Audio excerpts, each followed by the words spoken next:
Oh, welcome to the Randy Show. Yeah. All right. Are we going to hot tubbing after this? No, not quite. I have the first line on page 15. Well, let's start. All right. We're ready. Everybody ready? Yeah. Oh yeah, one more camera. And I need this camera. I'm sorry. No problem. What's rather water? No, we have like 7 Oh, you leave those bags right in there, conditioning vents? Oh, there you Perhaps are. you get a little more Yes. cool air in here. Move that freaking rainbow helmet or whatever that is. Thank you. Excuse me? Silver. No, yes, excuse you. We're heating up back here. That's a rainbow? Are you colorblind? Yes. It's like adding colors. But a lot of them are, so don't worry about it. Oh no. All right. That's an affirmation. Okay. All right. Oh, now we moved it. Oh, here's how. I know. I don't know. That's because I'm sitting Have I got that? Just going back. Just Karen, I say. Well, that's fine. Okay. Oh, we can start. I got it. Thank you. Thank you. Alright. Everybody ready? We're gonna jump right into Act 2 here. You got it? Okay. Okay, so Act 2, Scene 1. It is the next morning. On stage, the curtains are closed. Alan and Laura and Carter are at the edge of the stage center between the curtain and the audience. They're all in rough shape from the night before, but Carter is trying to hide it. They are all resting or sitting on their luggage. No, you can't get a hangover from mushrooms, genius. I look like this because I'm pissed off. Laura grabs at her head. Carter groans. Well, I'm sorry. I'm just a little touchy this morning since I saw God last night, and guess what? I haven't been a very good boy this year.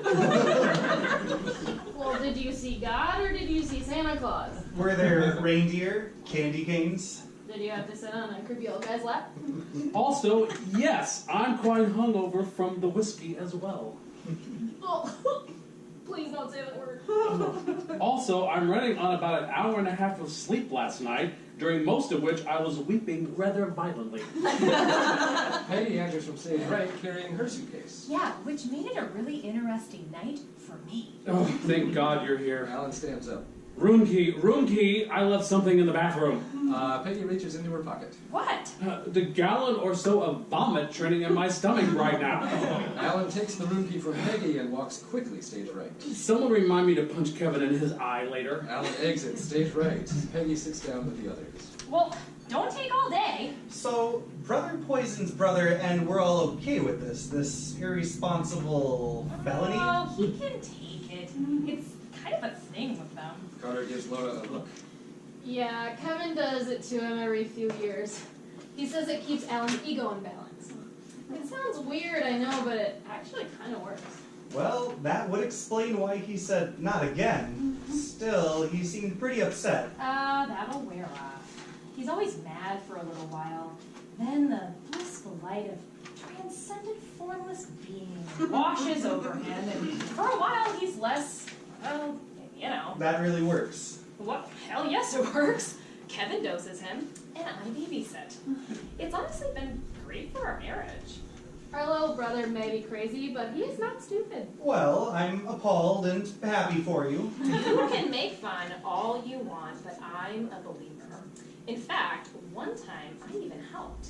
Kevin here FedExed me the dried mushrooms, then I rehydrated them and put them in a marinara. I mean, that was before the girls were born, of course. You're kidding. So many felonies. You can cook with those? Oh, yeah. It made the pasta kind of taste like an old sock, but an hour later, Alan was flat on his back, and I was guiding him through the void. The void? You know, the gaping maw of eternity. Alan re-enters stage right. The so-called abyss, Laura? They're not kidding. Well, into and ultimately through the void would probably be more accurate. And now that I think of it, actually, it was a white sauce. But yes, absolutely. Oh, please, not the white sauce. Alan hands the room key back to Peggy. Speaking of which, that was quick. We were on the top floor. Yeah, I didn't make it back to the room. A voice from offstage. Oh, gross! Which reminds me, we should probably get going. Everyone stands up and gathers their bags. Next time, I'm making the plan, and nothing starts before noon. So you're feeling better? Alan leads the charge up the center aisle and out the back of the auditorium. Yes, puke and rally. Peggy and Carter follow Alan. They all exit. Voice off stage. Oh, come on, it's everywhere. What is wrong with people? Great. Laura picks up her suitcase. Let's do this. Laura exits up the center aisle and out the back of the auditorium. The spotlight follows her, then fades out as the curtains part and the lights come up on the stage. We are now in Ron and Jessica's house. As before, the bedroom is stage right, then the living room is stage left, but the furniture and decorations have changed to those of an average, middle-class, St. Cloud family home. The large bland art has come off the walls to reveal windows. Early morning light comes in through the frosted glass. Years of family photos adorn the walls. Jessica and Ron are waiting on the couch for the children to pick them up. Their suitcases and a cooler are waiting by the front door. Ron reads a book and Jessica is looking around at the living room. She gestures to her wrist. Ron looks at his watch, then shows it to her. Does this floor look dirty to you? Maybe I'll just run the vacuum quick. I'll help you clean when we get back. Hey, we can put on some bad music and do the whole house. They make us get up early and then they make us wait. Just think of the pine trees, the crisp air, 1,000 acres of trails, 95 runs, 40% of which are rated for the intermediate skier. This again? That's 400 acres of wilderness trails and slopes, all tailor-made for our mediocrity. There's something fishy about this whole thing, if you ask me. Laura's been weirder than normal. I sure hope I don't forget to pack anything this time. And you know it's- how I am. And it's definitely not like her to be late for something she planned. Well, the longer we wait, the better the roads will be. Unless it just never stops. Hey, it stopped. Well, it's slowed down, way down anyway. Ron goes to the window and looks outside. Oh, and then it picked right back up again. I think our calendar is lying to us, dear. I've seen spring before, and it does not look like this. On the plus side, the snow up north is powdery and perfect. Not like what we're getting here, this heavy, wet snow. You know, I feel like there's a perfect word for this kind of snow. I just can't remember. It's, Ron breaks off, looking outside, looking at something outside. well, geez, there they are. What do you mean, there they are? I mean, they're all sitting out there in the street, sitting in their cars. Ron opens the front door, steps out and waves at them. Come in. What? No, come in. Ron comes back inside and closes the front door. Jeez, they're all sitting out there in their cars like a bunch of dummies. Like a bunch of scheming schemers. Oh, stop. Alan, Peggy, Laura, and Carter enter through the front door, bustling as they come in. They shake hands with and hug Ron and take off their coats. Jessica remains seated and silent. Hey, good to see you all. So, how was the flight? Oh, Peg, the flight was, you remember, the flight? Oh, yeah, it seems like such a long time ago already. Right.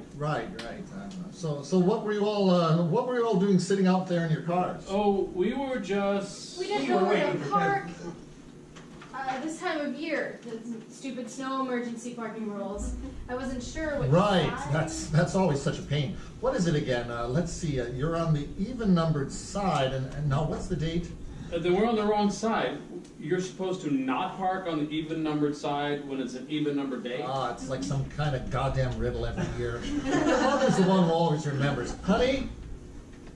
Honestly, it's day. It only matters from midnight to 6 a.m. Jessica approaches the group and greets everyone. Carter, you're looking well. Thank you very much, Mrs. Reed.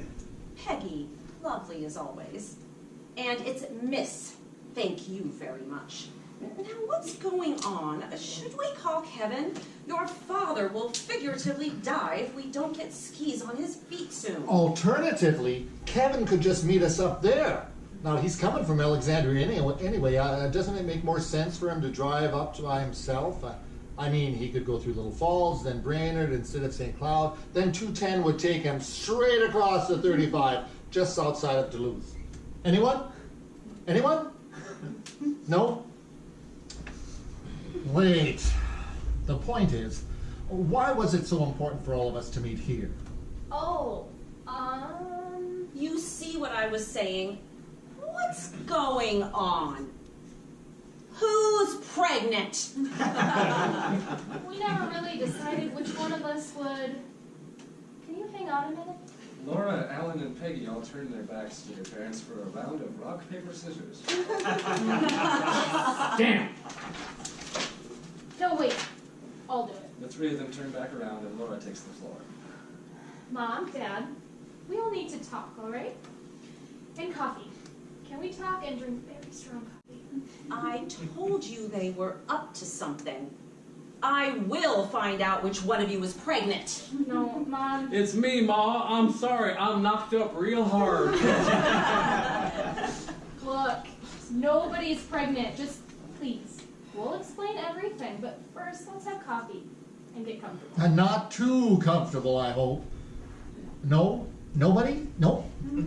Okay, coffee coming up. Ron moves to exit stage left. Oh, Dad, could I get a water instead? Oh, and could that water also have barley and hops in it? What? Puke and rally. Blackout. End of scene 1. Alright, scene 2. We are in the living room. Everyone is arranged around Laura, who has the floor. Everyone is drinking a mug of coffee, except for Alan, who has a beer. Okay. Mom, Dad, there's no easy way to say this, so I'm just going to jump right in. We've all been talking about what's going on with Carol and Sammy, and honestly, we're concerned for our nephew. He's in his prime formative years. He needs stability, and not just day to day, but for the next 16 years. The person that he will be depends on what happens to him now. And he's already been through so much. Okay, sweetie, you're worried about Sammy. We all are, right? Now, I mean, we couldn't all talk about this at the resort, right? No, this is more than just concern. What are you trying to say, Laura? What we're all trying to say is that there might be a better option, that Sammy might be better off with one of us. Excuse me? I mean, just look at us. Look at what we went through. We don't want Sammy going through the same thing. I see. So, our children have come here, some of them halfway across the country, to tell us that not only were we terrible parents, we're terrible grandparents as well? Mom, it's not that simple. We really want... Laura's phone rings. She looks at it. Hang on. Yes, Kevin? Yeah, we're here already. Sure. That would be great. No, don't bring that. No, Mr. Puke and Rally, it's fine as usual. Okay, see you soon. Laura hangs up the phone. Him too? Well, I just don't know what to say. Children. Aren't we going skiing at all? I know how this sounds, but we're really not judging you guys here. But think about it for a second. Being raised by your grandparents in a small town like this, no siblings, a mother behind bars, Apollo? Maybe we can do better for him. So what? You would take him 2,000 miles away from his family? But we're his family too. 2,000 miles away from us? They would be visits more often. Flights are cheap. 2,000 miles away from his mother, who can't exactly just hop on a plane anytime she wants. Okay, so what do you want, Mom? Do you want Sammy visiting his mother in jail for the next 3 to 5 years? Do you take him to visit her in the treatment facility she's in and out of? Do you take him to see her in the one she's in now? Besides, the plan originally was that Carter and I would take him. Then he stays in Minnesota near everyone, and Carter and I would raise him. He's a really sweet boy. I've met him on several... You? Yes, me. Or What's so wrong with that? him? Yeah, that's the idea. But what, you haven't decided yet? Oh, what are you gonna do? Arm wrestle for him? Oh, just flip a coin. I told you this would happen. You did. So, you're all here to demand that your father and I give up our grandson, but you don't seem to give a damn about what happens to him after that. Is that right? You just wanted to make sure that We don't have him? Great plan, honey. Yeah, what kind of physicist are you? If I may, I don't think there are any demands being made here. It seems to me that we just wanted to start a dialogue. Right, guys? We just felt like the issue merited a discussion. Sammy's future deserves at least that, doesn't it? A discussion? All right, but Thanksgiving rules. We already covered that. I have a question about that. I have a better question. Who else wants a little? Alan holds up his flask. Peggy, Laura, and Ron each take a shot in their coffees. Skull! Cool. So, our poor, innocent, helpless little Sammy faces a fate divided between a degenerate, borderline alcoholic couple already ruining 2 lovely children of their own, Oh, okay. I guess I'll just go cry in the shower. and a neurotic, perfectionistic workaholic who can never seem to pick the right man. I mean, your relationship should come with an expiration date. None of them seem to last much longer than a year. Listen, Laura and I have invested a lot of time in our relationship. Now, if we all agree that it would be best for Sammy to stay in Minnesota, then she and I plan to find a nice house, probably in the northern suburbs. Move in together and... And? I think the phrase we want to use here is start a family together. Yes, and here in Minnesota, only an hour and a half from you, and there's nothing wrong with the schools in the Twin Cities. Either way, we see more stability for him if he's with one of us. Stability? Oh, we've lived in this house for over 30 years. I think they mean more in terms of traditional family structure, I guess. Oh, what's not stable? Your father is so far beyond stable. He's downright boring. I'm thinking of taking up golf. Well,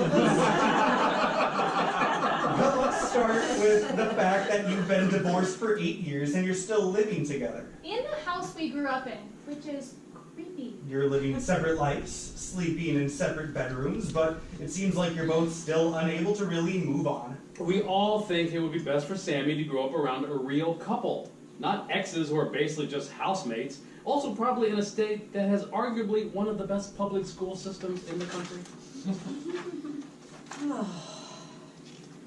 Do you want me to tell them, or do you want to tell them, or should I? Well, I pictured it happening in front of a crackling fire on the North Shore. But that dream is apparently dead. Yeah, so why don't you do it, dear? Very well. Children, your father and I are getting married. What Thank you. the Or, I guess, remarried. fuck?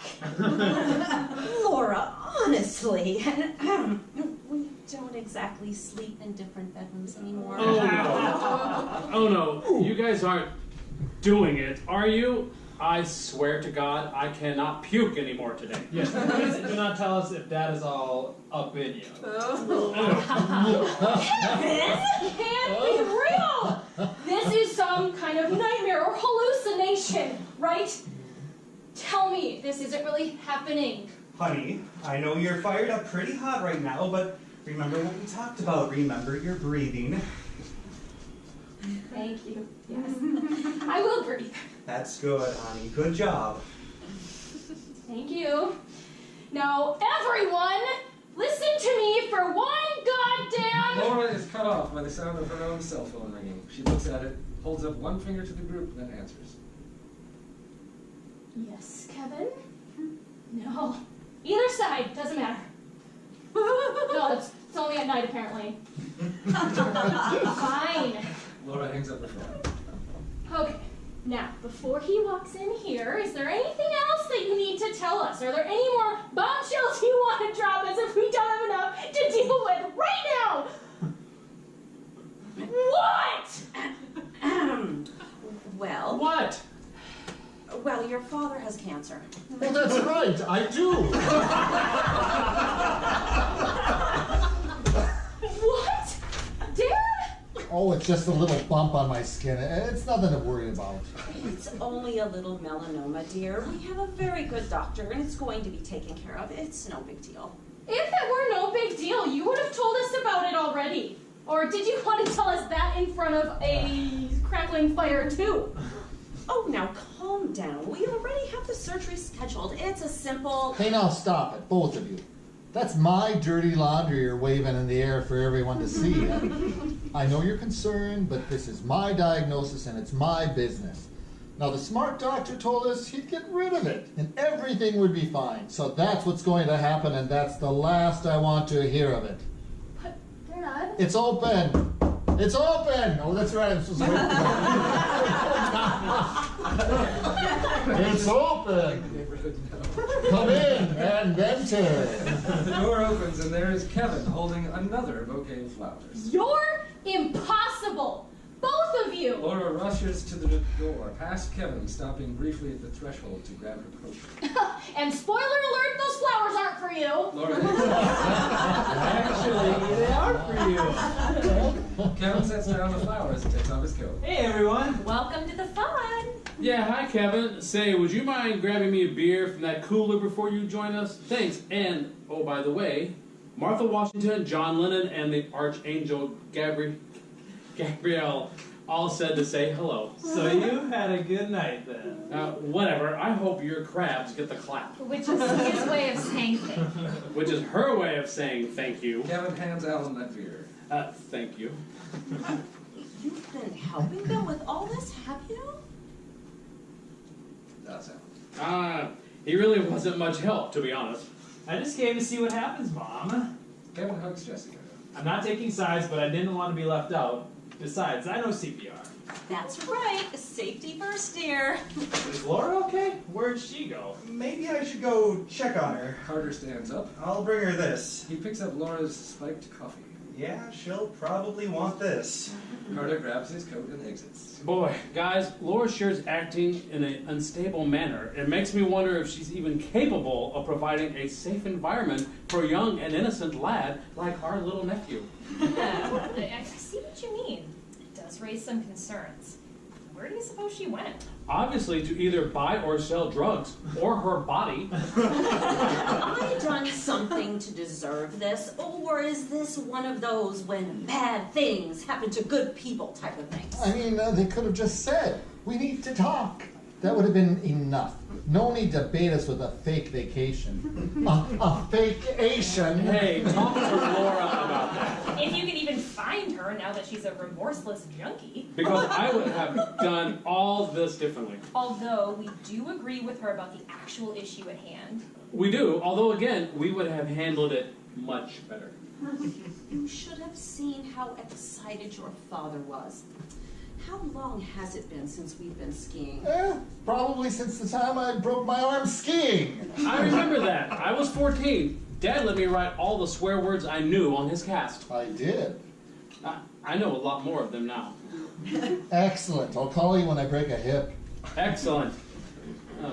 So, Kevin had a date last night. I did have one of those. It seems like it went well. It was great, actually. Which reminds me, I'm eager for you guys to hear. Wow, that was fast. Yeah, her name is Sarah, and I really like her. So, when do you think? Oh, we're all happy for you, dear, but this really isn't the time, is it? Okay, well, Kevin looks at his watch. oh, okay. So, Laura said you guys went to a play last night. How was that? Not very good. We left at halftime. Halftime? Honestly, it's called The front door opens and Laura walks back in. Oh, he found you. Who found me? Laura takes her coat off. Still snowing out there? Yeah, Dad, it's a pretty steady skip. Did you have a chance to calm down? Did I have a chance to? You know, there was a certain way I wanted this weekend to go.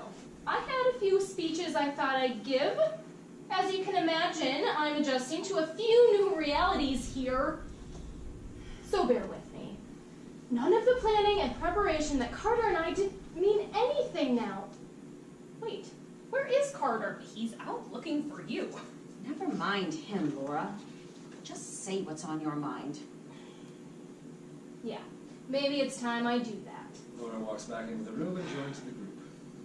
Okay, so how about I start with the mess you've made of this family, of us?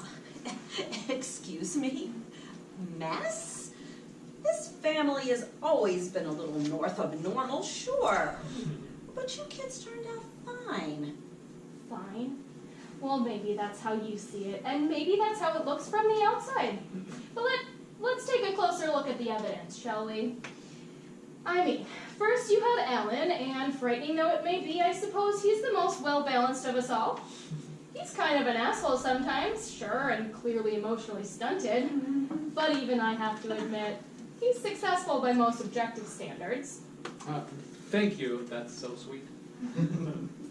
And then there was me, a high achiever, but yes, neurotic. And yes, perfectionist to the point of paralysis. And yes, always my own worst enemy. Always very in touch with my emotions, but completely unsure how to handle them. Still, I've managed to hold down a job and pass as sane most of the time. Kevin came next. And what was his childhood like? Parents who fought and drank all the time, no friends, isolation, depression, Prozac, and was it 2 suicide attempts? It was more really like 1.5. Then, as a grand finale, you had Carol, who got hooked on hard drugs and got pregnant in high school and who was about to go to actual prison. Do you see the pattern here? Your children are a living graph showing how you gradually stopped caring about being parents as time went by. What do you think is going to happen to Sammy? Oh, right! I know we were far from perfect as parents, but I didn't have it easy, you know? My grandfather threatened to have me demonically exorcised when I got my first period. I bet you didn't know that. But it's true. He did that to me and my sister. I stopped a lot of the cycles with you all. You might try feeling a little grateful. Plenty of people would have done worse given the hand I was dealt. You all need to get with the present moment. Your father and I were drunks back then, and just children ourselves for a lot of it. I'm not denying any of that. But we have changed. We have tried to better ourselves. You come in here and you say you don't want your nephew to go through what you went through. Well, it wasn't exactly all twinkle sticks and lollipops for us either. We made sacrifices for all of you, just like we're about to make sacrifices for Carol and Sammy. It's not going to be easy for us. But that's what you do for family when the chips are down. Your mother is right. You have to remember where we came from and try to have some sympathy. My father didn't work at all, so we came up really poor. And let me tell you, that is not an easy life. That's why I worked so hard to provide for you all. Dad, I think that was part of the problem. I mean, sure, we never wanted for anything, and I loved getting a car when I graduated and all the other amazing things you provided. But you know, I used to wish I could trade in some of that stuff for more time with you. Like, I remember you got me this really nice, really expensive bike when I outgrew my training wheels, but I had to teach myself how to ride it. And then when I was... Hey, you told me Steve's dad taught you how to ride a bike. What? I remember this. I was going to show you how to ride that new bike. I was looking forward to it. Then one day I saw you already on it, riding down out on the street. You were, I don't know, 11 or 12 maybe. I was driving home from work and we passed each other a few blocks from home. And then, when I asked you about it, you told me your friend Steve's dad had taught you. That's right, yeah. I remember I wanted to get on that bike all summer. I asked you to teach me how to ride it for a couple months, and you kept putting me off. After a while, I got tired of waiting. So I taught myself in the park. See, I figured out that I could walk that bike up to the top of the big hill, get on the seat, and just take my feet off the ground. Let gravity do the rest. Up and down a few times like that, and pretty soon, I felt confident enough to use the pedals and just keep on going. I'm not sure why I lied about it, though. Must have just been easier for little Alan that way. I remember you asking me. I'm sorry. I was working so much then. And I was 8. I was 12 when you got me that sweet 10-speed. Oh. And again, we're not trying to tell you that you're bad people. We know how hard you tried. It's just, maybe you're not the best solution for this particular problem. Your mother and I have really worked on ourselves, and we've done a lot of work on our relationship as well. Your relationship? God, what the hell? Is this what early onset dementia looks like? You don't even like each other! God, the way you used to fight! I know things used to be really rough between us, but your father is right. We're older now. We've had enough therapy, and what is it we're calling it, dear? Relative sobriety. Right. Enough of that to have worked out our issues. Now we're getting back to what we liked about each other in the first place. You haven't been around to see the changes, which is fine. You're living your life. But that doesn't make it any less true. And if you're having trouble believing it, just remember, it's really none of your business anyway. You guys think that you love each other? Well, of course we love each other. I think in a way we never stopped. God, don't make me laugh. What about when you guys rented an apartment across town and traded off living here with us in the house every week? That lasted for 2 years. How do you think that was for us? Mom's in charge for a week and then Dad for a week, always different rules. Did you even bother to talk to your sister about any of this? Honestly, she's in treatment, not on the moon.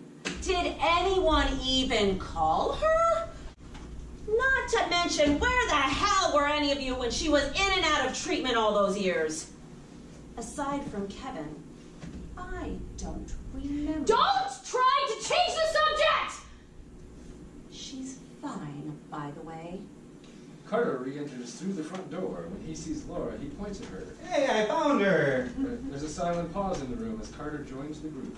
As he does so, he casually picks up Ron's spiked coffee. So, what's going on? I was just trying to tell my mother how serious you and I are about Sammy. Peg and I are serious too, Mom. Well, you can both be as serious as you want, but it won't change anything. Sammy is better off here in St. Cloud, and that is what is going to happen. I mean it. I'm putting my foot down. Alan, I know you care about Sammy, but be honest. You wanted a son from the very beginning, and Peggy here hates having babies because being pregnant is a horrific experience. You are all welcome, by the way. So, Sammy is your last chance at having a boy so you can teach him how to throw balls at other boys or how to pee out of a car window or whatever it is. Whoa. She nailed it. And you. I know you love him, but you're just seeing Sammy as the seed crystal to start the family you think you're supposed to have by now. I don't think that's fair to him. If you want a family so badly, then start one of your own. That's what I said. And if we're talking here, then let's talk. I wouldn't trust you and Carter with Sammy because your relationship won't last any longer than any of the others. Frankly, this one never impressed me very much. I know you think that'll bother me, Mrs. Reed, but you can't do my job without a pretty thick skin. I can see that your hostility toward me is really making some kind of deep hurt inside of you. Oh! What do Miss you Carter. know? See? You can feel it too. He's just not family. Oh, wow. You were right about her. Oh, shit, did I just say that on purpose? Carter sits down, leaving Laura and Jessica facing off. You know, Mom, you're always using that word. Family. Family is everything. Family is everything. Well, I agree. But family is about a hell of a lot more than just blood. It's about who you love and who loves you. Laura, I thought that's what we were doing here. Yeah. I know. Laura stands up. I need a break. I need 10 minutes, okay? Please. As Laura walks toward the exit, stage left, Carter stands up too. Laura stops. Away from all of you.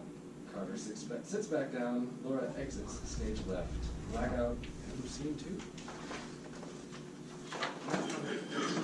Scene 3. Laura is alone in the bedroom. The lights are dim. She paces for a moment, then brings out her phone. She searches for a number and then dials. Hello, I'm calling to talk to Carol Reed if she's available. Yes, thank you. This is her sister Laura. An emergency? I guess not, but it kind of feels like it, you know? Okay, thanks. Carol, hi, it's Laura. Yeah, definitely, you too. I'm good. I'm okay. Yeah, you know how it is. So it's been a while. Has it been that long? I guess so. I heard you were back at New Beginnings? That's good. So how are they treating you there? Glad to hear it. We're all pulling for you. Yeah. Yeah, right. So listen, you'll be gone so long. What about Sammy? Yeah, but for how long? They can't keep him until he's 18. All that time? Really? How did Mom talk you into that? Oh, really? Really? Wow. Sounds like you had to talk her into it. She didn't want to at first? Yeah, right. Family. Listen, Carol, are you sure? Are you sure St. Cloud is the best place for him? But Mom and Dad, maybe? Yeah, I know how much they helped. I know you love him. Yeah, we all worry about his future. Listen, sis, I have to be honest with you. What? I know, just hang on a second, okay? Laura pulls the phone from her ear, gathers herself, and then makes her decision. I just wanted to tell you that I miss you. And I'm so, so proud of you. We all are. I know you and I never got to know, I know you and I never got to know each other as well as we could have, but I still care about you very much. No, don't start that. If you start, I'm going to start, and then I'll just be a mess. Me? I'm okay. Been a little stressed, but what else is new? Oh, his name is Carter, and yes, it's great. It's fine. I don't know, maybe not so good, actually. Thanks. I'll figure it out. Totally. Well, I know you have to get back to what you were doing, so yeah, you too. Keep it up, and let me know if there's anything I can do to help, okay? I know you can get through this. Well, it sounds like you made the right decision. Okay, I love you too. Yeah, bye. Laura hangs up the phone. Well, shit. Blackout. End of scene 3.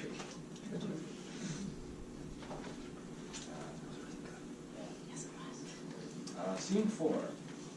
Everyone but Laura is back in the living room. Rod is on the phone. I see. Well, thank you for checking. Luton was full. Just as well. It's a 3-hour drive.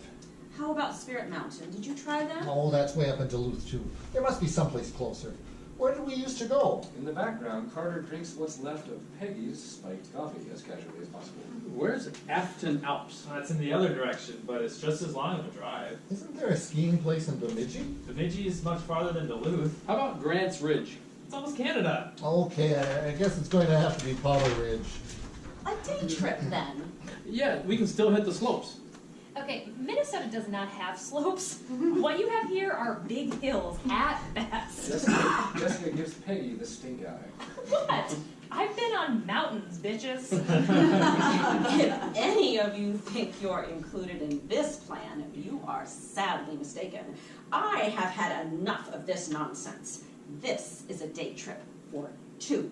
I don't give a damn what you people do. You people? Mother? Really? Do not make me turn this car around, mister, because I will do it. In the background, Carter discovers Alan's flask. He slips it off the table after making sure nobody's looking. Well, we're all going, obviously, so you can suck on that. I mean, we came all this way. Let's all at least spend some time together. God, I sound so angry. Do I always sound like that? Laura comes back from the bedroom, entering stage left. Everybody stops to look at her. Laura turns to Jessica and holds her arms out. Oh, all right. Jessica embraces Laura. I'm sorry I didn't trust you. You were right. As much as I love hearing those words, it's okay. I've been a terrible daughter. No, shh, dear. You are just not very smart. But your heart's in the right place, and I love that about you. We all want what's best for little baby Sammy. I just feel like I've been so out of line. Well, it's possible we all got a little worked up there. Can you forgive me? Of course I forgive you. Certainly it was misguided. But look at what you did. You stood up for what you believed in, acted bravely out of love, then came to your senses and apologized like an adult when you realized you were wrong. You just proved my point that we've raised you well. Wow. That's... See, I told you guys, Mom's grown up a lot. Oh God, have I been too self-obsessed to see the truth? I can't even tell anymore. You were right, Mom. I just wanted Sammy for my own reasons. When Alan told me he and Peggy wanted to take him instead, I was more upset that my plan was falling apart than I was at the thought of losing him. Really, I was just so angry that Alan was going to win again. That is how things usually work out between us. And you were right that none of us ever bothered to call Carol. You all thought it was my idea, didn't you? You thought I pressured your sister into her decision. Well, of course they did. You're a terrible person. Carter slips and falls over onto the ground. And go ahead, Laura, make it rain. And I guess you were also right about Carter. What the hell? Is he drunk? Oh, yeah. Carter is having trouble regaining his feet. I'm not drunk. I've got rickets. Alan helps Carter to the couch. Okay, relax. Papa Bear's got you. Damn it! My happy ending is ended. Alan lays Carter out on the couch and removes the flask from his hand. Hey, it's just like taking care of Uncle Rich, except Carter wasn't in World War II, so there isn't all that unpleasantness. Well, don't just put that there. You are all leaving. Hey, you guys remember the jokes he used to tell? Oh, all those dirty jokes. Uncle Rich knew every dirty joke there was. I lost my virginity to one of his jokes. Oh, that one about the French maid at the doctor's office? Don't go getting all nostalgic. But nostalgia is so in right now, and this is nice, right? We could get comfortable and just have family time. How many times do I have to say it? Your father and I are going skiing by ourselves. Oh God, I'm so sorry I told you guys we're all going skiing. I watched all these documentaries and stories about interventions, and the first rule is to have a good cover story. I know this wasn't really an intervention, but I thought it would. I know, it's fine. Please don't lose any sleep over it. Now, Powder Ridge is probably safer for us anyway. Kevin's phone rings. Oh, Sarah. Kevin steps away and answers his phone. Wow, our little Kevin is growing up so fast. You know, I said that as a joke, but really, it seemed like just yesterday that he was a weird little quiet kid playing by himself in the corner. So young and innocent and full of potential. Well, potential mischief, I guess. Sometimes I just can't believe I missed out on so much with him. Slowly, Carter raises his head from the couch and watches Alan talk. Peg, I know we talked about going to Hawaii for our 10-year anniversary, but we could just have the family out to Oregon so we can all party together instead. What do you think? Portland in the fall? Everyone? Seriously, I want you all out there. Oh, Kevin can bring the new girl, if she works out. I sure hope it works out. I've got a really good feeling about her. Oh my God. It does work. Told ya. Whatever, you guys. I'm just filled with the Christmas spirit that can happen any time of the year. Kevin comes back to the group, still on his phone. Hey, does anybody feel like meeting Sarah now? What do you mean now? What? She's waiting in your car? Well, I asked if anybody wanted to meet her. You are all a terrible person. Carter rolls over on the couch and passes out. So I told her what's going on, and I was thinking maybe we could all go skiing together. No, no, no. Just the four of us could go. Nobody's going skiing. Slow down now. We're going skiing. The rest of you out. Especially you. Take that poor girl home right now. Okay, fine. Okay, I'll be right there. Looks like it's plan B, so we'll just have to stop and pick up a six-pack of Vaseline and some glitter. Honestly. Anniversary party in the fall, buddy. Details to follow. I want you there. Thanks, Kevin. See you next time. Bye, all. Kevin exits. Okay, now that we got rid of the weirdos, what should we do? I know. Let's look at photo albums. Still keep them in the usual spot? Suddenly, it's a family reunion. You're not listening. Vacate. Come on, I'll let you get out the weird ones. You know, the toilet ones? I don't think they're listening to you, dear. That wanted me pulling off my diaper and peeing in the neighbor's dog? Come on, people. Gather your other people and remove yourselves. Peggy starts pulling Alan toward the door. But we came all this way. What about Nuturic? What We'll about see you. We'll see you in Oregon for the anniversary party. Peggy, I hope you're driving. I sure am. It was good to see you again. Peggy and Alan get their coats on. Always a pleasure. And you, I love you, but you take that passed out idiot and get the hell out of my house. Have you forgotten what my serious face looks like? No. Peggy and Alan help Carter to his feet. Listen, you did a great job helping take care of Sammy. Really, we couldn't have managed it without you. I know you'll be an excellent mom when the time is right. In the meantime, you can always come and see us. Sammy is lucky to have an aunt like you. Thanks, Mom. Peggy and Alan walk Carter over to Laura. They drape his arm around Laura for support, and she and Carter make their way to the door. Okay, I'm okay. Carter pulls back his arm and stands shakily on his own. My feet can get under me now. What did I miss? A lot, I'm guessing. Alan opens the front door for them. What happened? Did we win? That is definitely not the word I would use to describe what happened. Well, you two, don't just stand there. Fine, just know I'm actually sad to be leaving. Are you sure you don't want to change your mind? Call me for brunch tomorrow. I know it. I knew it. You do want to hang out. Alan starts taking his coat back off, but Peggy stops him. Come on, come on. Let's let your mother get on with her day, and then you and I can go relax in the sauna. Right. Let's not hold them up. Have fun on the slopes, you guys. Bye. Alan and Peggy exit. The door closes. Jessica and Ron are left alone on the stage. They pause for a moment to enjoy the silence. So, how long should we wait to tell the children they're all adopted? Till right after we tell them about all those agonizing years of band concerts. Ron offers Jessica his hand. Remember how our ears bled? Jessica takes his hand. We raised some odd children. Ron starts them in a slow, silent foxtrot around the living room. We raised some interesting adults. I don't think they get us. Well, I don't think they need to, right? And now that they're gone, we can get back to figuring out what the hell we're gonna do with our lives. Starting over at our age? Are we actually insane? No, let's not start over. Let's just keep going. I mean, all those good memories.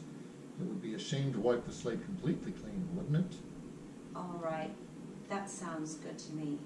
Their dance comes to an end, leaving them face to face center stage. I don't know how it happened, but I've managed to fall even more in love with you than ever before. Oh, well, I am pretty fantastic. And you're as foxy as the day I met you 40 years ago. 38? They kiss.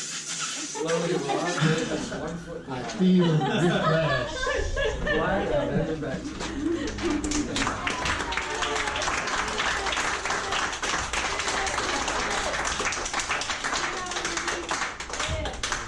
Oh, Switch it in your hands. oh, thank you, everybody. Yeah, we did it! Thank you, Easter Bunny. Oh, just in time to end! the end real quick.